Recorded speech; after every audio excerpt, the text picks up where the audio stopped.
Hello बच्चों, जय हिंद। Welcome to ITLC online. Last time हम लोगों ने cell the unit of life में जो प्लाज्मा मेम्ब्रेन था, न्यूक्लियस था, साइटोप्लाज्म था, ये सारी चीजें हम लोगों ने कंप्लीट कर लिया था। आज बारी कंप्लीट करने की आपके जो बचे हुए सेल ऑर्गेनल है, जैसे endoplasmic reticulum, Golgi body, lysosome, vacuoles, mitochondria और प्लास्टिड। इसके बाद एक क्लास आपकी और रहेगी माइटोसिस मियोसिस, जिसमें हम लोग सेल डिवीजन के बारे में बात करेंगे। तो स्टार्ट करते हैं हम लोग आज एक नए सेल ऑर्गेनल के साथ, जो कि आपका एंडोप्लाज्मिक रेटिकुलम। सबसे पहले हम आपको बताते हैं एंडोमेम्ब्रेन सिस्टम क्या होता है। एंडोमेम्ब्रेन सिस्टम क्या होता है? जब कुछ सेल ऑर्गेनल मिलकर साथ में काम करते हैं तो आपस में एक सिस्टम फॉर्म करते हैं, उसको हम लोग एंडोमेम्ब्रेन सिस्टम बोलते हैं। और चार सेल ऑर्गेनल एंडोमेम्ब्रेन सिस्टम बनाते हैं: endoplasmic reticulum, Golgi body, lysosome, vacuoles. यहां तक कोई प्रॉब्लम तो नहीं है ना? तो स्टार्ट करते हैं। अब हम लोगों को समझना है सेल ऑर्गेनल्स के बारे में। सेल ऑर्गेनल्स के बारे में। सेल ऑर्गेनल्स क्या होता है, इसकी लास्ट टाइम हम लोगों ने डेफिनेशन देखी थी कि जो सेल ऑर्गेनल्स होता है, cell organelles are the component of the cell, are the component of the cell. Cell organelle क्या होता है? सेल के कंपोनेंट होते हैं, ठीक है। which perform different function, जो कि अलग अलग फंक्शन परफॉर्म करते हैं, and help in survival of cell. यानी कि सेल ऑर्गेनल होते क्या हैं? सेल के कंपोनेंट है, सेल के छोटे छोटे पार्ट्स हैं, जिनका काम क्या होता है, जो कि अलग अलग फंक्शन को परफॉर्म करते हैं और हेल्प करते हैं सेल को सरवाइव करने में। अब आगे हम लोग समझेंगे एंडोमेम्ब्रेन सिस्टम। एंडोमेम्ब्रेन सिस्टम क्या होता है? चार सेल ऑर्गेनल बच्चा क्लोज रहते हैं और साथ साथ में उनका फंक्शन एक दूसरे पे इंटरडिपेंडेंट होता है। तो चार सेल ऑर्गेनल आपस में मिलकर एंडोमेम्ब्रेन सिस्टम बनाते हैं। कौन कौन सा चार सेल ऑर्गेनल है? सबसे पहला है एंडोप्लाज्मिक रेटिकुलम। दूसरा क्या है? Golgi body. तीसरा क्या है? लाइसोसोम। और चौथा सेल ऑर्गेनल कौन सा है? वैक्यूल्स। तो चार सेल ऑर्गेनल भैया क्या होते हैं? वो हमेशा साथ में वर्क करते हैं। इस वजह से इन चार सेल ऑर्गेनल को हम लोग क्या बोलते हैं कि आपस में एंडोमेम्ब्रेन सिस्टम का फॉर्मेशन करते हैं। यहां तक कोई प्रॉब्लम तो नहीं है ना? इसको नोट कर लो। इसके बाद फिर हम लोग गोल्जी बॉडी से स्टार्ट करेंगे और साथ साथ में एंडोप्लाज्मिक रेटिकुलम, ये सारी चीजें अब हम लोग पढ़ेंगे। तो स्टार्ट करते हैं सबसे पहला सेल ऑर्गेनल कंप्लीट करना, जो कि है endoplasmic reticulum. Endoplasmic reticulum. Endoplasmic reticulum क्या होता है? तो it is the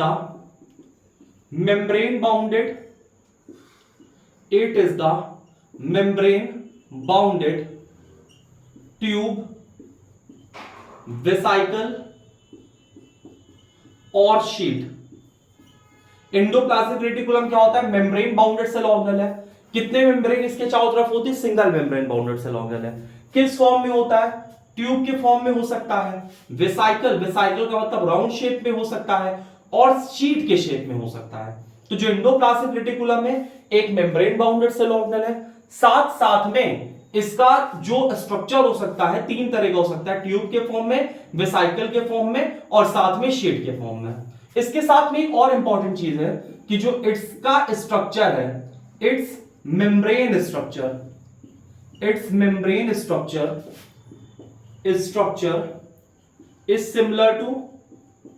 is similar to plasma membrane. इसका मेम्ब्रेन स्ट्रक्चर किसके सिमिलर होता है? प्लाज्मा मेम्ब्रेन के। बहुत इंपॉर्टेंट लाइन है, पूछी जाती है। एक सेल ऑर्गेनल ऐसा बताओ जिसके मेम्ब्रेन का स्ट्रक्चर किसके सिमिलर है? एंडोप्लाज्मिक रेटिकुलम के। समझ बात आई? तो आंसर क्या आएगा? मतलब एक ऐसे सेल ऑर्गेनल का नाम बताओ जिसका स्ट्रक्चर किसके सिमिलर है? प्लाज्मा मेम्ब्रेन के। आंसर क्या आएगा? Endoplasmic reticulum. यहां तक बात समझ में आ रही है? अब ये दो टाइप के होते हैं, it is of two type. Endoplasmic reticulum दो टाइप के होते हैं। सबसे पहला होता है RER रफ इंडोप्लाज्मिक रेटिकुलम, दूसरा होता है SER स्मूथ इंडोप्लाज्मिक रेटिकुलम। अब थोड़ा सा हम लोग इंडोप्लाज्मिक रेटिकुलम के स्ट्रक्चर की बात कर लेते हैं। इंडोप्लाज्मिक रेटिकुलम क्लोज एसोसिएशन में रहता है। किसके क्लोज एसोसिएशन में रहता है? न्यूक्लियस के पास में रहता है, न्यूक्लियस से लगा हुआ रहता है। तो ये आपका बन गया न्यूक्लियस, और न्यूक्लियस से यहां पे ये इस तरह से अटैच रहता है आपका एंडोप्लाज्मिक रेटिकुलम। ठीक है ना, न्यूक्लियस से ये आपका अटैच है एंडोप्लाज्मिक रेटिकुलम। ध्यान से समझना, एंडोप्लाज्मिक रेटिकुलम इस तरह से अटैच होता है न्यूक्लियस से। ये अभी किस फॉर्म में बना रहा है? शीट्स के फॉर्म में बना रहा है। बाकी ये शीट के फॉर्म में होता है, वेसाइकल के फॉर्म में होता है, और टिब्यूल के फॉर्म में होता है। ठीक है, शीट, वेसाइकल, टिब्यूल के फॉर्म में। ये आपका एंडोप्लाज्मिक रेटिकुलम हो गया। ये आपका एंडोप्लाज्मिक रेटिकुलम है, रेटिकुलम। अब होता क्या है एंडोप्लाज्मिक रेटिकुलम में? यहां पे इससे ऐसे राइबोसोम अटैच होते हैं। ये राइबोसोम अटैच है, राइबोसोम। तो जब एंडोप्लाज्मिक रेटिकुलम से राइबोसोम अटैच हो जाते हैं तो इसको हम लोग बोलते हैं रफ एंडोप्लाज्मिक रेटिकुलम। और यहां पे एंडोप्लाज्मिक रेटिकुलम से राइबोसोम अटैच नहीं है तो इसको बोलेंगे स्मूथ एंडोप्लाज्मिक रेटिकुलम। यहां तक कोई प्रॉब्लम तो नहीं है ना? अब आगे हम लोग समझेंगे एंडोप्लाज्मिक रेटिकुलम के टाइप RER और SER और इनके फंक्शन के बारे में अब हम लोग पढ़ेंगे। एक बात अब रिवाइज करते चलो हमारे साथ।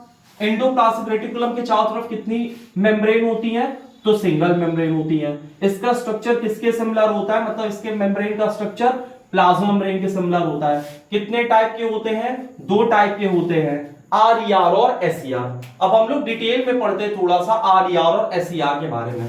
तो सबसे पहले बात करेंगे रफ एंडोप्लाज्मिक रेटिकुलम, और फिर इसके बाद स्मूथ एंडोप्लाज्मिक रेटिकुलम के बारे में। रफ एंडोप्लाज्मिक रेटिकुलम रफ क्यों होता है? Due to presence of ribosome. तो जो RER होता है rough endoplasmic reticulum is rough. ये रफ क्यों होता है? Due to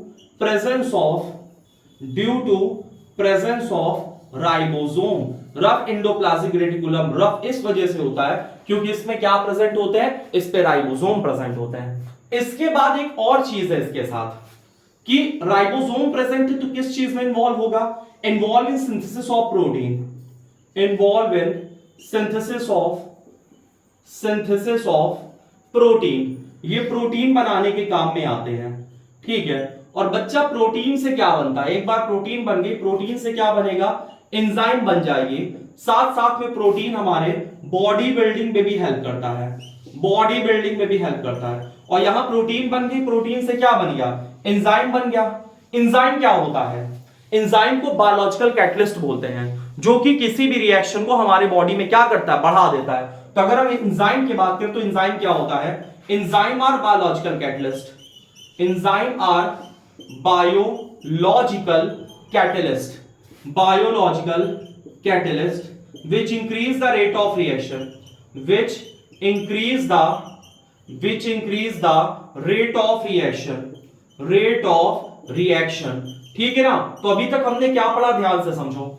rough endoplasmic reticulum rough होता है due to presence of ribosome. Ribosome present है तो ये रफ है। इसके बाद it involve in synthesis of protein, ये प्रोटीन के सिंथेसिस में इन्वॉल्व होता है। इसके बाद और क्या है? प्रोटीन बॉडी बिल्डिंग में काम करता है और प्रोटीन एंजाइम बन जाता है। और एंजाइम क्या होता है? एंजाइम बायोलॉजिकल कैटलिस्ट होता है, जिसका काम क्या होता है? Increase the rate of reaction, जो रिएक्शन की रेट को क्या करता है? बढ़ा देता है। यहां तक कोई प्रॉब्लम नहीं है। अब स्मूथ एंडोप्लाज्मिक रेटिकुलम पढ़ते हैं। स्मूथ एंडोप्लाज्मिक रेटिकुलम स्मूथ क्यों होता है? It is smooth due to absence of ribosome, due to absence of ribosome. ये इसलिए स्मूथ होता है क्योंकि इस पे राइबोसोम नहीं होते हैं, और राइबोसोम नहीं होते तो इसका अपीयरेंस कैसा हो जाएगा? स्मूथ हो जाएगा। इसके बाद अगली इंपॉर्टेंट चीज क्या है इसके बारे में? It help in synthesis of lipid and fat. इससे क्या बनता है? लिपिड और फैट बनता है। यहां तक कोई प्रॉब्लम तो नहीं है। अब ये जो लिपिड है, लिपिड आगे किस चीज में हेल्प करता है? Lipid help in formation of hormones. Lipid से क्या बनता है बच्चा? हॉर्मोन्स बनता है। अब हार्मोन्स क्या होता है? Hormones are the chemical messenger. Hormones क्या होता है? केमिकल मैसेंजर होता है। Chemical messenger which transfer the information, which transfer information from one part of body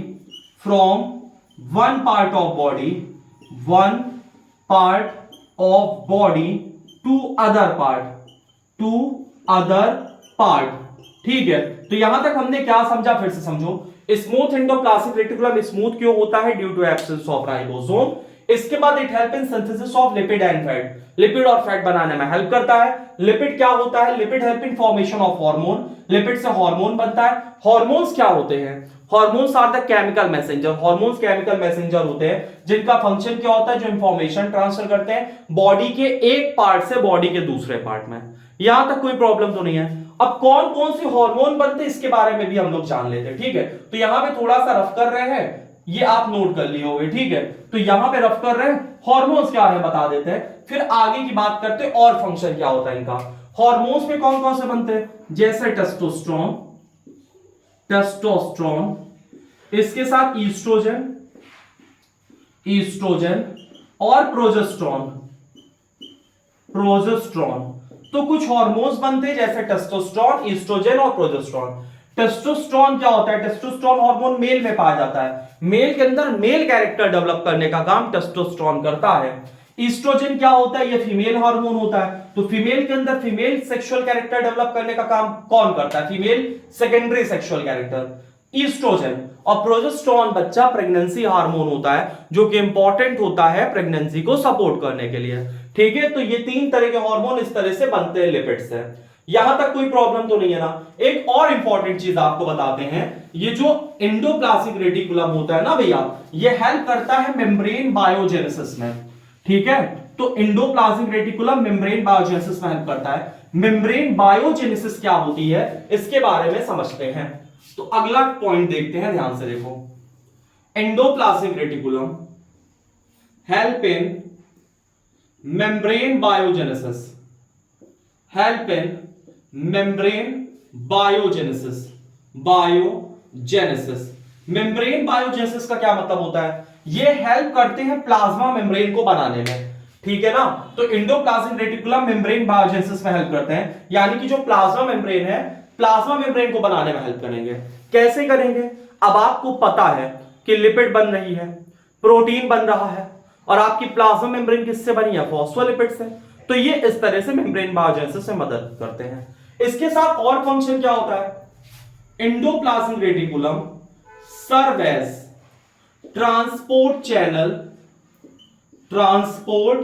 channel for protein, यानी कि जो एंडोप्लाज्मिक रेटिकुलम होते हैं ये ट्रांसपोर्ट की, मतलब ये ट्रांसपोर्टेशन में भी हेल्प करते हैं। किसके ट्रांसपोर्टेशन में? प्रोटीन के ट्रांसपोर्टेशन में हेल्प करते हैं। इसके साथ में एक और फंक्शन एंडोप्लाज्मिक रेटिकुलम का, एक तो मेम्ब्रेन बायोजेनेसिस हो गया, इसके साथ it serves transport channel for protein. और एंडोप्लाज्मिक रेटिकुलम क्या करते हैं? ये इंक्रीज कर देते हैं surface area for various biochemical reaction. अच्छा, endoplasmic reticulum highly folded structure होता है, यानी कि फोल्डेड होता है, शीट के फॉर्म में होता है। तो उस जगह पे ये सरफेस एरिया बढ़ा देगा, और सरफेस एरिया बढ़ाने से क्या होगा कि जो केमिकल रिएक्शन होती है, केमिकल रिएक्शन को एक प्लेटफॉर्म मिल जाता है कि वो उस पे हो सके। तो यहां पे जो एंडोप्लाज्मिक रेटिकुलम है ये इंक्रीज करता है surface area for various biochemical reaction, जिससे कि दुनिया भर की बायोकेमिकल रिएक्शन इस पे चल सके। और लास्ट इसका एक फंक्शन जो आपके एनसीईआरटी में दिया, वो क्या दिया है? इट हेल्प इन डिटॉक्सिफिकेशन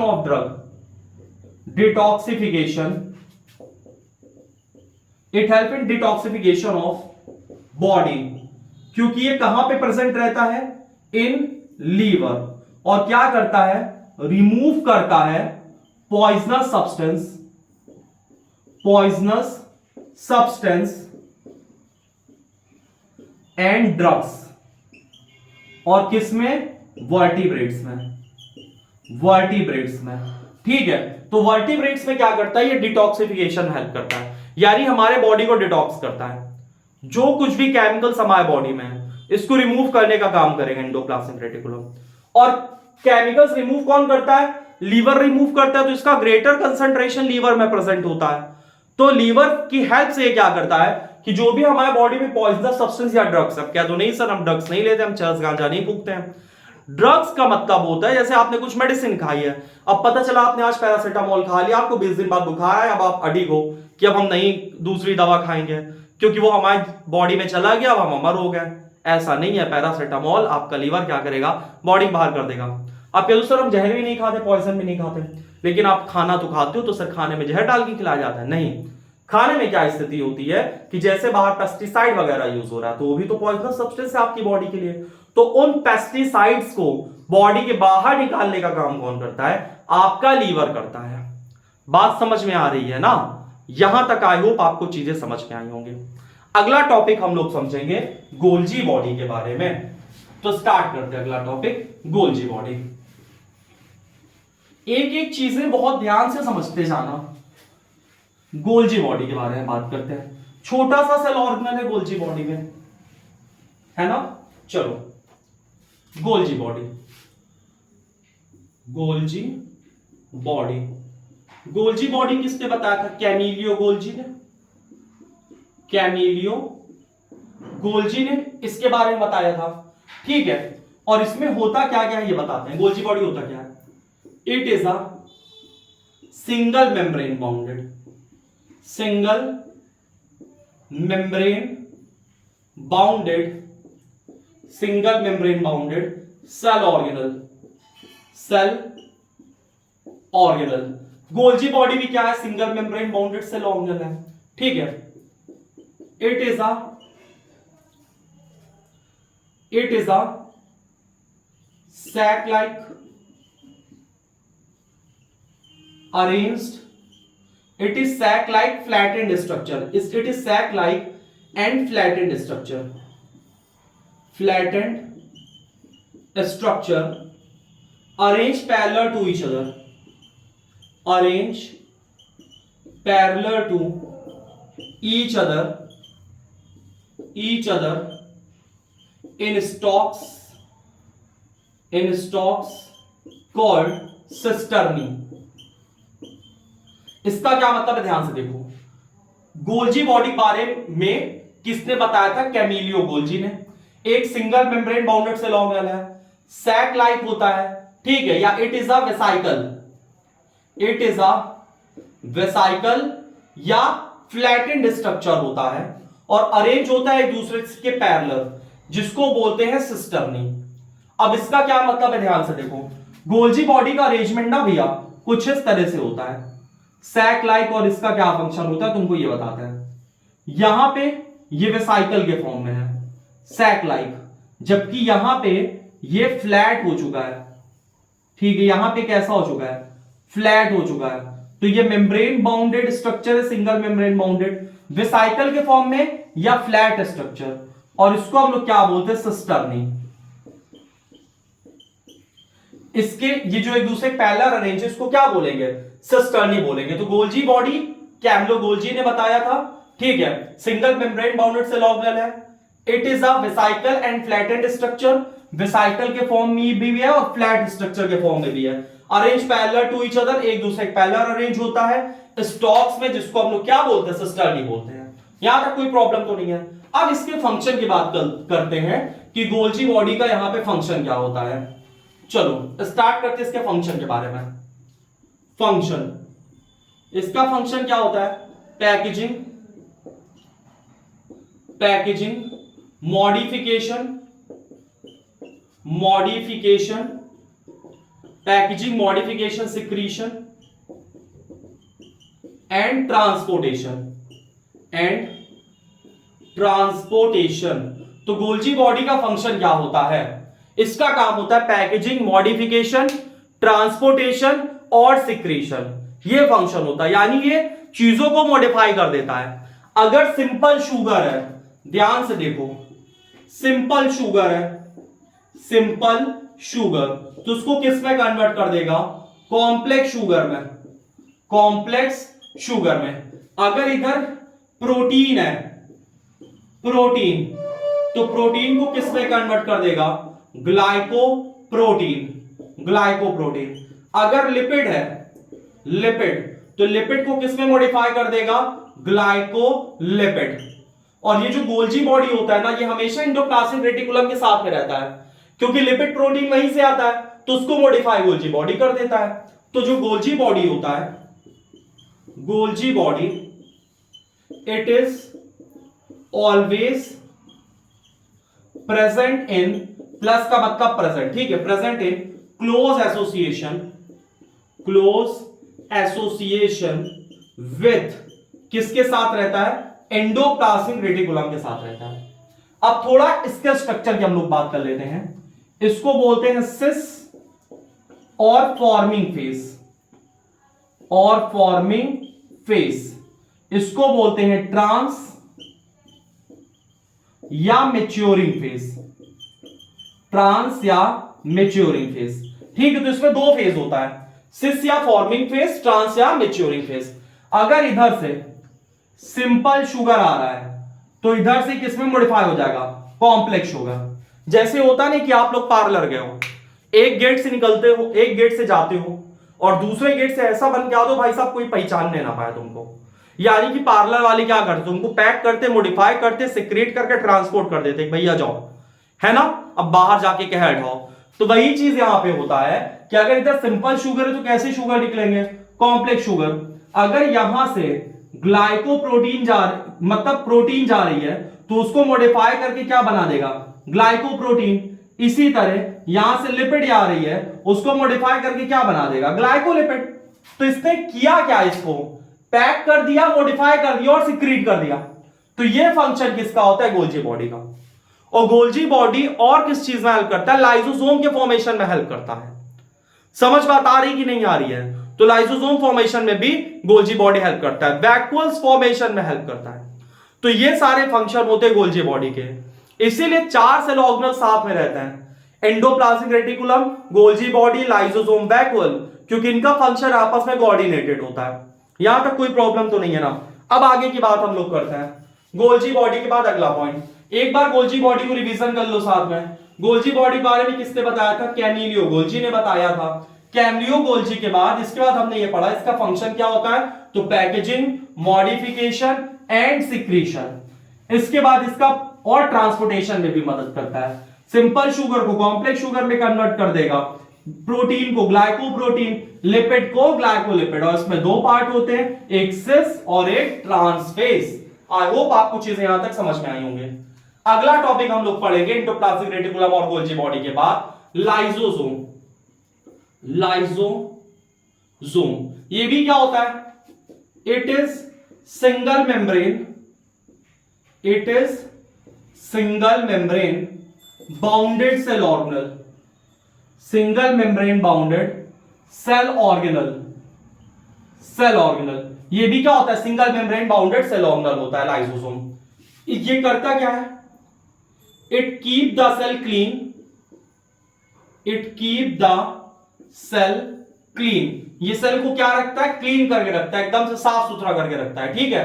तो लाइसोसोम क्या करता है? It keep the cell clean by digesting the foreign particle,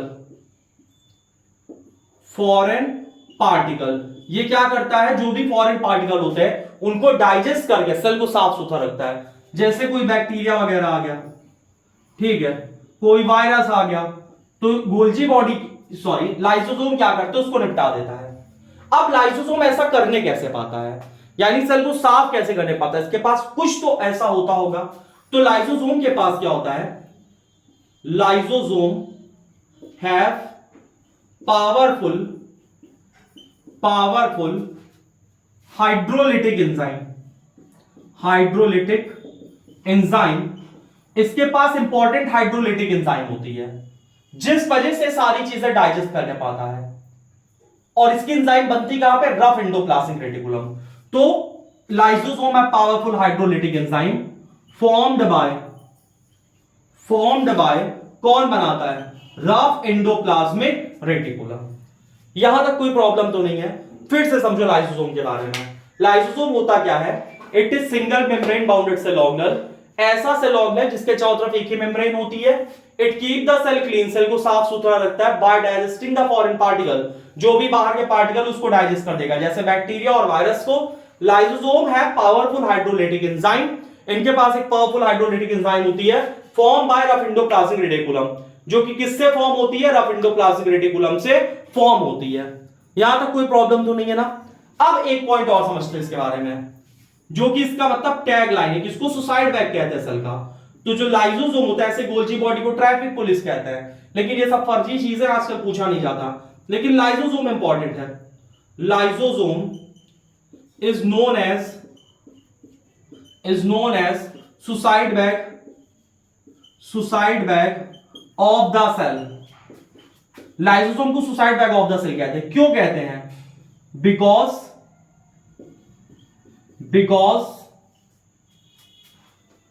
if it's a cell damage,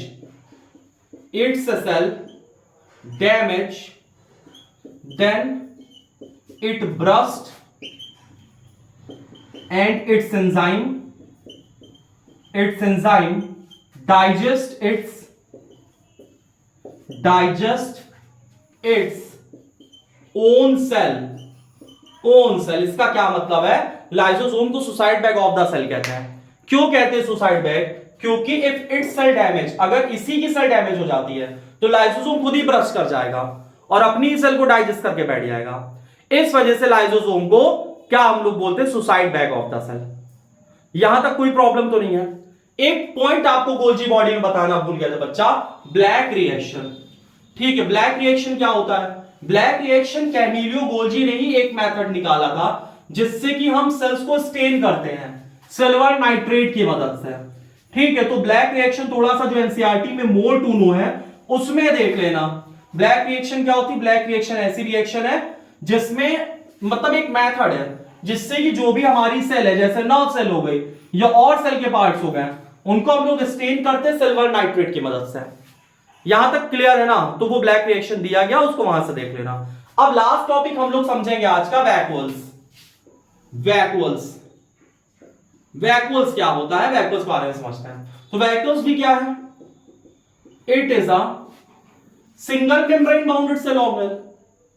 ठीक है, single membrane bounded cell organelle,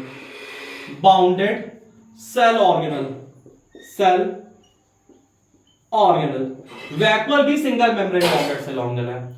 it's membrane is called tonoplast.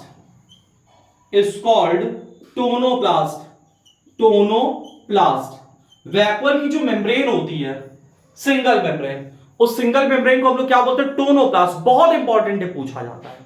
इसके बाद जो प्लांट सेल होते हैं, plant cell have large central vacuole. Plant cell के पास एक बहुत बड़ा सेंट्रल वैक्यूल होता है which occupy 50 to 90% of the volume of the cell। it is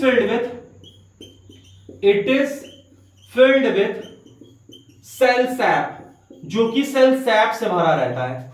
cell SAP में क्या क्या होता है, सेल सैप में प्रोटीन होता है, ठीक है, अमीनो एसिड होता है,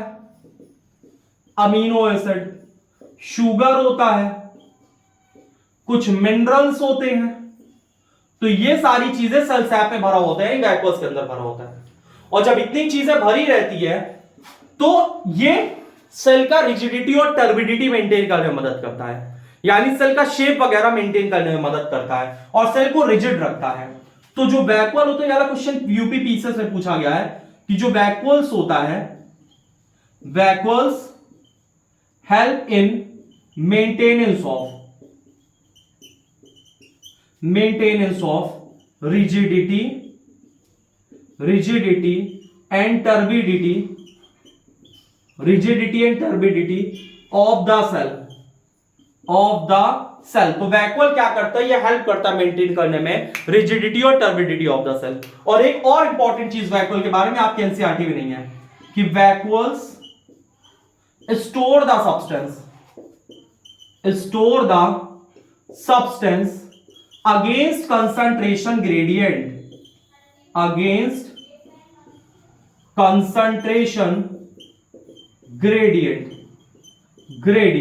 ये चीजों को स्टोर करता अगेंस्ट द कंसंट्रेशन ग्रेडियंट। यानी सेल के अंदर हो चाहे ना हो, वैक्यूल्स को चाहिए तो चाहिए। फिर से समझो अभी तक हमने क्या पढ़ा। वैक्यूल्स क्या होता है, it is a single membrane bounded cell organelle. ये एक ऐसा सेल ऑर्गेनेल है जिसके चारों तरफ एक मेम्ब्रेन होती है। Its membrane is called tonoplast. इसकी मेम्ब्रेन को टोनोप्लास्ट कहते हैं। प्लांट सेल है large central vacuole. Plant cell में एक बड़ा सा सेंट्रल वैक्यूल होता है जो कि 50 to 90% हिस्सा ऑक्युपाई करता है सेल का। It is filled with cell sap. ये किससे भरा हुआ होता है, सेल सैप से भरा हुआ होता है। सेल सैप में क्या क्या चीजें आती है, प्रोटीन हो गया, अमीनो एसिड हो गया, शुगर हो गया, ठीक है। इसके साथ में कुछ मिनरल्स हो गए, कुछ ऑर्गेनिक एसिड हो गए। इसका वैक्यूल हेल्प करता है मेंटेन करने में rigidity and turbidity of the cell. और वैक्यूल स्टोर करता है substance against the concentration gradient. Cell के अंदर रहे चाहे ना रहे कोई चीज है, वैक्यूल उसको स्टोर कर लेगा, ठीक है। आगे की बात करते हैं, अगला टॉपिक तुमको बताते हैं। वैक्यूल्स को डस्टबिन ऑफ द सेल भी कहते हैं, लेकिन ये सब फर्जी बात है, ये सब पूछा नहीं जाता है, ठीक है। आगे की बात करते हैं, ध्यान से देखो। एनिमल सेल की बात करते हैं। एनिमल सेल में क्या होता है, animal cell have small vacuole और वैक्यूल इज एब्सेंट।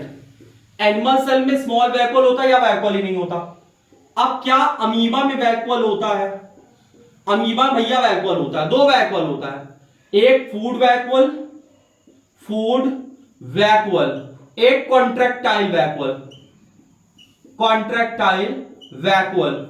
अमीबा में दो वैक्यूल होता है, अमीबा और पैरामीशियम भी ले लो। अमीबा पैरामीशियम में दो वैक्यूल होता है, फूड और कॉन्ट्रैक्टाइल वैक्यूल। फूड वैक्यूल में क्या होता है, digestion of food. Contractile vacuole में क्या होता है, या कॉन्ट्रैक्टाइल वैक्यूल करता क्या है, इट मेंटेन ऑस्मोरेगुलेशन। ये ऑस्मोरेगुलेशन मेंटेन करता है सेल का। ऑस्मोरेगुलेशन का क्या मतलब होता है कि जो भी ऑस्मोटिक कंसंट्रेशन है या जो अमाउंट ऑफ वाटर है सेल के अंदर, कितना रहना है कितना नहीं रहना, इस चीज को कौन मेंटेन करेगा, कॉन्ट्रैक्टाइल वैक्यूल। साथ साथ में गैस वैक्यूल पाया जाता है। गैस वैक्यूल किसमें पाया जाता है, सम बैक्टीरिया, कुछ बैक्टीरिया में गैस वैक्यूल भी पाया जाता है। आई होप आपको यहां तक चीजें समझ में आई होंगी। एक बार हम लोग इसको रिवाइज कर लेते हैं। अभी तक हम लोगों ने पढ़ा एंडोमेम्ब्रेन सिस्टम।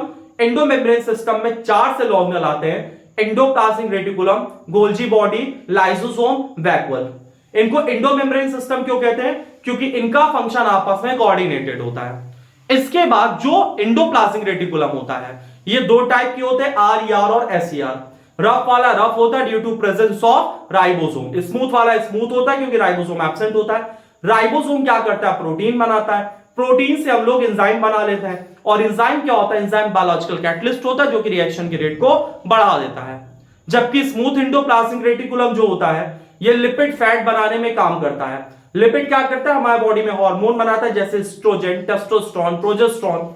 साथ साथ में एंडोप्लाज्मिक रेटिकुलम हेल्प करता है मेम्ब्रेन बायोजेनेसिस में। मेम्ब्रेन बायोजेनेसिस क्या होता है, प्लाज्मा मेम्ब्रेन को बनाने में हेल्प करता है। हमारे बॉडी के डिटॉक्सिफिकेशन में मदद करता है। इसका अमाउंट लीवर में बहुत ज्यादा प्रेजेंट रहता है, जिससे कि हम लोग क्या करते हैं कि जो भी वेस्ट मटेरियल होता है, जैसे पॉइजनस सब्सटेंस हो गया, ड्रग्स हो गया, तुमने कुछ दवा खाई, उसको बॉडी बाहर निकालने में मदद करता है। एंडोप्लाज्मिक रेटिकुलम शीट के फॉर्म में होता है, ट्यूब के फॉर्म में होता है, तो सरफेस एरिया भी बढ़ा देता है केमिकल रिएक्शन के लिए। साथ साथ में एंडोप्लाज्मिक रेटिकुलम ट्रांसपोर्टेशन में भी मदद करता है। एंडोप्लाज्मिक रेटिकुलम के बाद गोल्जी बॉडी, ये कैमिलियो गोल्जी ने बताया था, और इन्होंने कैमिलियो गोल्जी ने ब्लैक रिएक्शन के बारे में भी बताया था। ब्लैक रिएक्शन क्या होता है? एक मेथड है जिससे कि हम सेल्स को स्टेन करते हैं, जैसे नर्व सेल और सेल के दूसरे कंपोनेंट को स्टेन करते हैं। किससे स्टेन करते हैं? सिल्वर नाइट्रेट से। कहां दिया गया है? मोर्टुनो में। इनको नोबेल प्राइज भी मिला था इनके काम के लिए, 2 और लोगों के साथ। इसके बाद गोल्जी बॉडी का फंक्शन क्या होता है? अच्छा, इसकी फोल्डिंग को हम लोग क्या बोलते हैं? सिस्टर्नी। और इसका फंक्शन क्या होता है गोल्जी बॉडी का? पैकेजिंग, मॉडिफिकेशन, सिक्रीशन और ट्रांसपोर्टेशन। ये सिंपल चीजों को कॉम्प्लेक्स में कन्वर्ट कर देता है। सिंपल शुगर है, कॉम्प्लेक्स शुगर बन जाएगा। प्रोटीन गया, ग्लाइकोप्रोटीन बन गया। लिपिड गया, ग्लाइकोलिपिड बन गया। इसके बाद अगला हम लोगों ने पढ़ा कि लाइसोसोम क्या होता है। Lysosome is known as suicide bag of the cell. और जो लाइसोसोम है, लाइसोसोम के अंदर जो एंजाइम है वो रफ एंडोप्लाज्मिक रेटिकुलम से बनी हुई है। लाइसोसोम को सुसाइड बैग इसलिए कहते हैं क्योंकि अगर इसका खुद का सेल डैमेज हो जाता है तो ब्रश करता है, खुद के सेल को डाइजेस्ट कर लेता है और लाइसोसोम सेल को क्लीन रखता है। लाइसोसोम के बाद वैक्यूल। वैक्यूल की जो मेम्ब्रेन होती है उसको टोनोप्लास्ट कहते हैं। Vacuole help in maintaining of rigidity and turbidity of the cell. ये क्वेश्चन एनडीए सीडीएस का काफी एग्जाम में पूछा जाता है। इसके साथ में जो वैक्यूल्स होता है, वैक्यूल्स चीजों को स्टोर करता है against the concentration gradient. Plant में वैक्यूल ऑक्युपाई करता है 50 to 90%, जबकि एनिमल में बहुत स्मॉल वैक्यूल होता है। प्लांट में वैक्यूल स्टोर करता है, इसको सेल सैप बोलते हैं। इसमें कुछ ऑर्गेनिक एसिड आते हैं, कुछ मिनरल्स आते हैं, प्रोटीन आता है, अमीनो एसिड आता है, शुगर आता है। जबकि अमीबा पैरामीशियम की बात करें उसमें 2 वैक्यूल होते हैं, फूड वैक्यूल और कॉन्ट्रेक्टाइल वैक्यूल। फूड वैक्यूल के अंदर डाइजेशन ऑफ फूड होता है और कॉन्ट्रेक्टाइल वैक्यूल हेल्प करता है ऑस्मो रेगुलेशन में। और साथ साथ में जो बैक्टीरिया होता है उसमें गैस वैक्यूल पाया जाता है। यहां तक कोई प्रॉब्लम तो नहीं है।